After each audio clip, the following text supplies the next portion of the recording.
Here on the 9, we told you about a 3-week-old baby in Iowa who may have contracted a deadly virus from a simple kiss. Mariana Sifrit reportedly died from meningitis HSV1 caused by the herpes virus, the same virus that causes cold sores. Doctors suspect that she may have caught the virus after a loved one, perhaps with a cold sore, maybe just carrying the virus, may have touched or kissed the little girl. So many questions. We decided to bring in our medical expert, Dr. Larry Burchett, to sort of make sense of this story, because to a parent of a newborn, this is your worst fear. Is it possible that this little girl died as the result of a kiss from someone who may not have even had a cold sore? It's totally possible. So this virus, HSV, which is commonly in cold sores, you can be symptomatic with a cold sore. You can have it and not even know, but it can also be on your hands. You can transmit it. It's contagious in other ways. It could have been from a kiss, but we don't know that for sure. But you can get this virus elsewhere, say a pregnant mother, somehow, some way.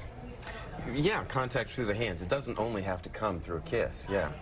I don't think it was transmitted through her mother, like intrauterine. In the birth, right? No. It was so that's my question, is an infant can't be born with They're the not virus. born with They're this, not that's with it, right. okay. I remember when we had our children, the doctors told us, you know, don't take the baby out of the house for, I don't know, I think it was a month, I don't remember now, but it was a period of time.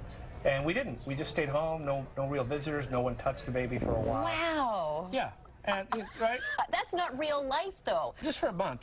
A whole month? Yeah. I mean, see, so Dr. Larry, there are all these opposing beliefs, right? Keep the baby inside, keep it safe, keep it clean, versus, look, we live in the real world. If the pacifier drops on the ground at home, pick it up, dust it off, give it back. Have we become too overprotective this, month inside? Is that an extreme? Well, let's talk about this for a minute. So especially for this case, a child, when it's first born, the immune system is pretty weak compared to later.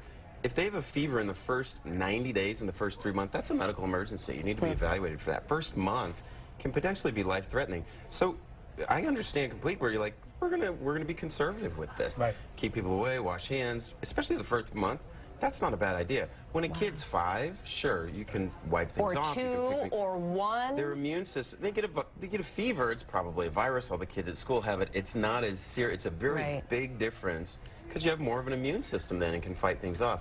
Little babies are very vulnerable and they can get sick very fast. And in this case, the kid probably got everything that we have to offer in terms of treatment and still died. So what are the first symptoms that people should look for if this indeed happens to their child? If you're talking about encephalitis, it's usually pretty dramatic. Things like seizures, really altered mental status. But the one that I go from healthy infant child, and then within 12, 24 hours. It can go pretty fast. It can go fast. The thing that I want people to understand about this is fever. If your child has a rectal temperature greater than 100.4 under a month, you need to call your doctor or go to the ER. Go to the ER right Absolutely. away. Right. Can we talk sort of germs more broadly? Rosemary Orozco mentioned that antiseptic, the little thing that you squeeze. I cannot go to a playground or a beach without parents just squirting that on their kids' hands. I see a lot of over-cleansing. Have we gone too far in that keep it clean, and might that hurt children down the road? Yeah, what was it, a few months ago, the study came out about kids that play in dirt probably have stronger immune systems and do better later. Thank you. I agree with that. I would hesitate to say don't ever let anybody kiss your child or touch them or anything. That's probably a bit much. Don't forget, HSV encephalitis is still very rare, 1 in 500,000 or something like that. I'm not going to let people stop touching and kissing the baby, but again, at the same time, be careful in that first month, 90 days, and fever in the first month is an emergency. Interesting. And of course, when that second baby comes along, a lot of us agree our threshold is lowered, first baby versus second baby. Well, it's what's one month of someone's life? I'm floored. 1 month in the house?